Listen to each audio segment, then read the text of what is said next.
नमस्कार। हम सब अपनी रसोई में रोज गैस स्टोव का इस्तेमाल करते हैं। पर क्या कभी ये सोचा है कि उस सिलेंडर के अंदर जो गैस है वो असल में आती कहाँ से है? आज हम इसी आम सी लगने वाली चीज के पीछे छिपी एक बहुत ही असाधारण यात्रा को समझने वाले हैं। एक ऐसी कहानी जो लाखों साल पहले शुरू हुई थी।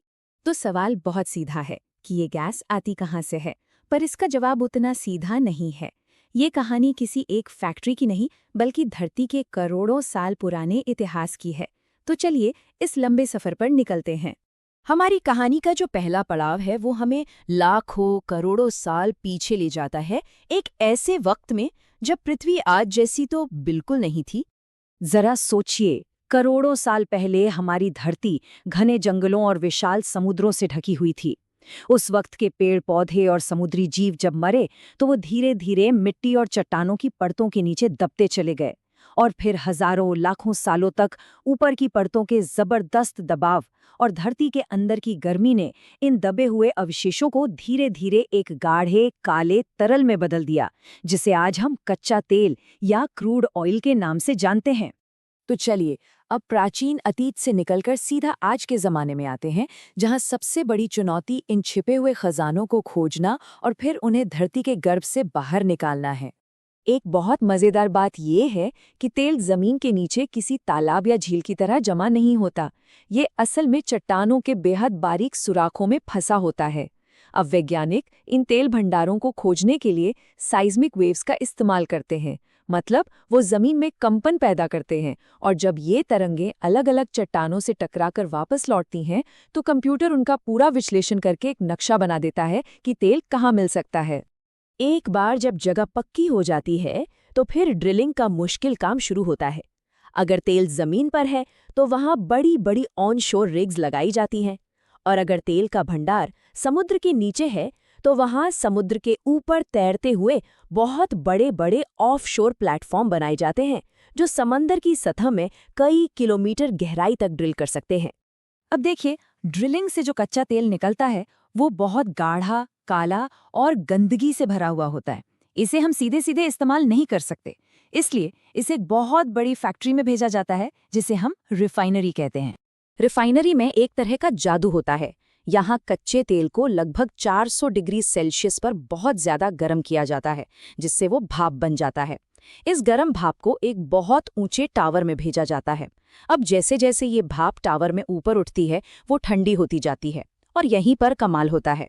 जो सबसे हल्की गैसें होती हैं, जैसे हमारी एलपीजी, वो टावर में सबसे ऊपर जाकर जमा हो जाती हैं, जबकि पेट्रोल, डीजल जैसे भारी ईंधन नीचे के लेवल पर ही अलग हो जाते हैं।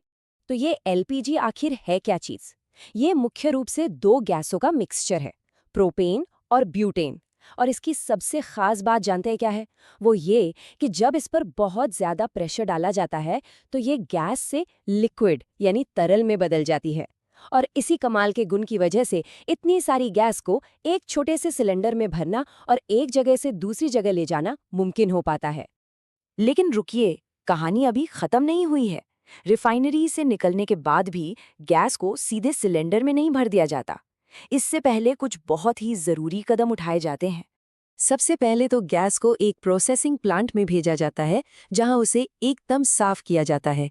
इसमें से सारी नमी, सल्फर और दूसरी छोटी मोटी अशुद्धियों को निकाल दिया जाता है, ताकि हमें जलने के लिए एकदम शुद्ध ईंधन मिल सके। अच्छा, एक मिनट, क्या कभी ये सोचा है कि एलपीजी की वो जो जानी पहचानी तीखी सी गंध होती है, वो आखिर क्यों होती है?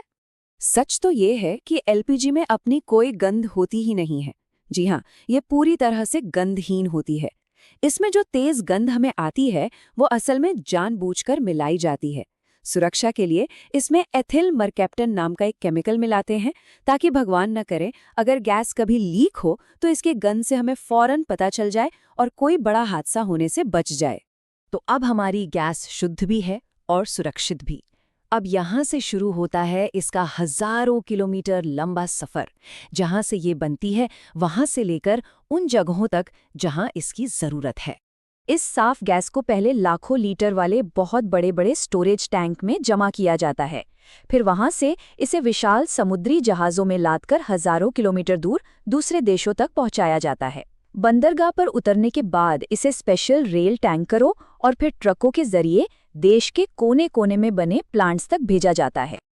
और अब हम इस लंबी यात्रा के आखिरी पड़ाव पर पहुंच गए हैं, यानी स्थानीय बॉटलिंग प्लांट से हमारे घर की रसोई तक का सफर।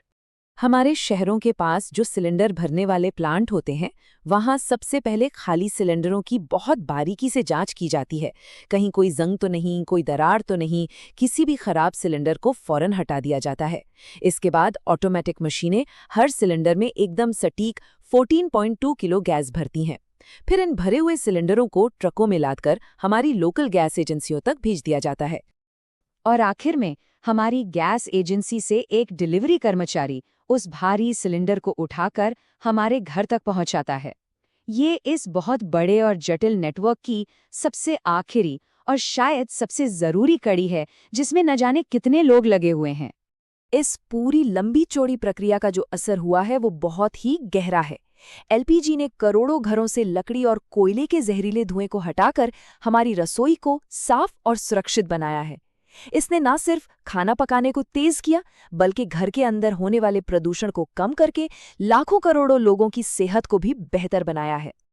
तो अगली बार जब रसोई में गैस का चूल्हा जले और वो छोटी सी नीली लौ दिखाई दे, तो ये जरूर याद रखिएगा कि वो सिर्फ आग नहीं है, उसके पीछे लाखों साल पुरानी प्रकृति की कहानी है, धरती की गहराई है, बड़ी बड़ी रिफाइनरियों की टेक्नोलॉजी है और अनगिनत लोगों की मेहनत छिपी है, जो मिलकर हमारे जीवन को आसान बनाते हैं। यही है एलपीजी की असली कहानी।